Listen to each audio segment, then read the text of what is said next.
long history of the world, only a few generations have been granted the role of defending freedom in its hour of maximum danger. I do not shrink from this responsibility, I welcome it. I do not believe that any of us would exchange places with any other people or any other generation. The energy, the faith, the devotion which we bring to this endeavor will light our country and all who observe it. We shall pay any price, bear any burden, meet any hardship, support any friend, oppose any foe to assure the survival and the success of liberty. The eyes of the world are upon you. The hopes and prayers of liberty-loving people everywhere march with you.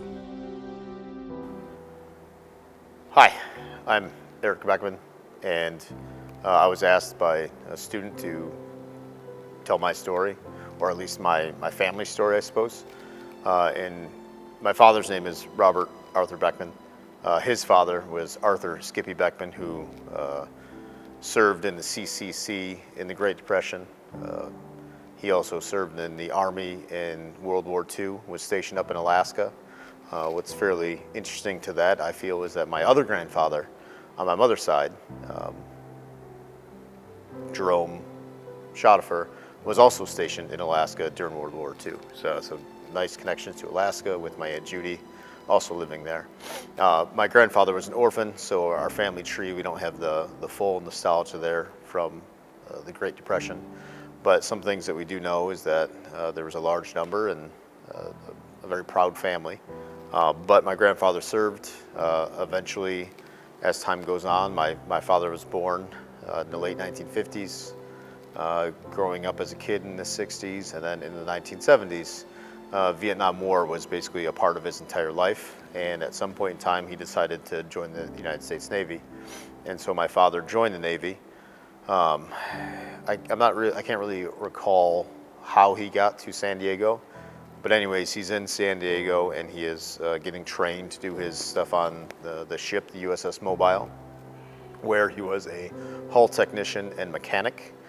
So basically, like, if something breaks, it was my dad's job to go fix it, whether it was a pipe, whether it was the side of the ship, whether it was security upon a mission that the ship was on. Sometimes they'd have watches where they basically kind of walk around the ship and make sure things were taken care of. But anyways, my father was in the Navy there. I've been in contact with some of my father's buddies. But at some point in time, the USS Mobile was sent over to Vietnam during the war, in the closing years of the war. And my father was there from 1973, 1975 with the close and the fall of Saigon. Operation Frequent Wind is one of the operations that my father would tell me about, where as the war was coming to a close, the United States military, the United States government was trying to get all our allies out, very similar to what we saw with Afghanistan, just trying to get people out as quickly as possible. And so my father on this ship, they would land a helicopter, and then the helicopter would unload and everyone would get on the boat, allies of the United States, people who had sided with the United States, who the communists, the North Vietnamese, it was feared that they would get killed had they stayed. And so as the helicopters were landing, they were getting off. My father was helping that process, but at some point in time, there were so many people that they were running out of room. And so what they would do is they would land, unload, they'd get low on fuel, and so the pilots would get out and they would literally just push the helicopters off the side of the ship so they could get as many people on that boat as possible. And my father was a key member of that. My father was also on some of the smaller ships that occasionally would, I think they were called salvage ships, where they would go in up the rivers or wherever they have to go to get soldiers or to get other ships and bring them back to the USS Mobile.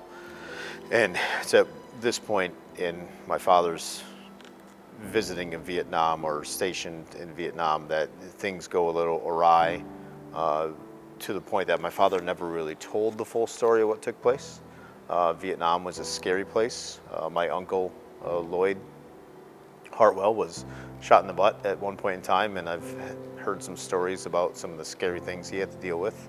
But my father never really wanted to discuss these things. And so I don't know the full story. I've reached out to some of his buddies to figure out what took place. and they've filled me in about some things here and there without going into too much detail. But it was something that my father never coped with what was going on. So he turned to alcohol. And my father was never a violent, aggressive drunk. He was never abusive to me, my mother, or my brother. But he just coped with what he saw in Vietnam by drinking, and it would be a daily occurrence. So fast forward, Vietnam is over. My dad's doing some odd jobs here and there. At one point in time, he was working for an ambulance. At one point in time, he was working at a funeral home, just trying to figure things out in the late 70s. In the late 70s, similar to today, where you have a recession, interest rates were crazy, double what they are today. And so they were just, my mom and dad were just trying to figure things out. My brother was born soon after I'll be born. But on one of the jobs, he had a fridge fall on him. I'm not really sure how that happened. I think he said it had to do with the ambulance job. But anyways, ended up breaking a rib. So those jobs weren't really a long-standing job for my father. So at some point in time, he decided to go to trade school, and he learned to weld. And he picked up the skill of welding, and he joined the Michigan Air National Guard, where from basically my entire life, minus the first few years of my life, he was on the military base, Selfridge Air National Guard base in Mount Clemens, Michigan. And I kind of grew up on that base. Not like we didn't live on the base, but in the summers, random times we would go and we would visit the base. And he was a sheet metal worker. So he'd work on A7, F4s, F-16s, KC-135s, C-130s, and just kind of fix the metal of the plane. If there's a bust in the wing or mechanically inside it, he would do what he could to fix those things. While serving with Michigan Air National Guard, often he would go up to Alpena for drill weekends a couple times a year or every month. I can't really recall what it was now. And then he also served or was sent on assignment, forgive me for not knowing the official terminology here, but he was sent to Norway at one point in time. He was sent to Saudi Arabia at one point in time in the late 2000s after 9/11. And in the early portions after 9/11, my father was in Insular Air Force Base in Turkey as the United States started to ramp up the war on terrorism in the early 2000s. Somewhere around 2007 or 8, my father retired from the military and just kind of went about just kind of helping out with the family and this and that. But in 2009, my father passed due to complications due to alcoholism, which is why I have been sober since 2009. You do the math, whatever that is, I've kind of stopped counting the years, but it's been a long time. I have not consumed any alcohol. And that's the kind of story of my dad and his life. So thank you for having me. This is my story. There are millions of other stories.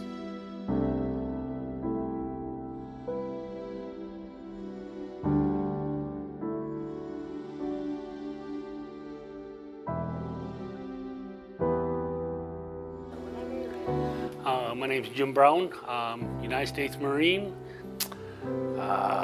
Was in 5 years. Been 3/4 of the way around the world. I crossed the Atlantic Ocean. I've been around the world physically. Had a few bad times in the way I was in. Probably most people don't remember it, but Beirut, Lebanon. They blew up the Marine barracks and went in as a mechanic.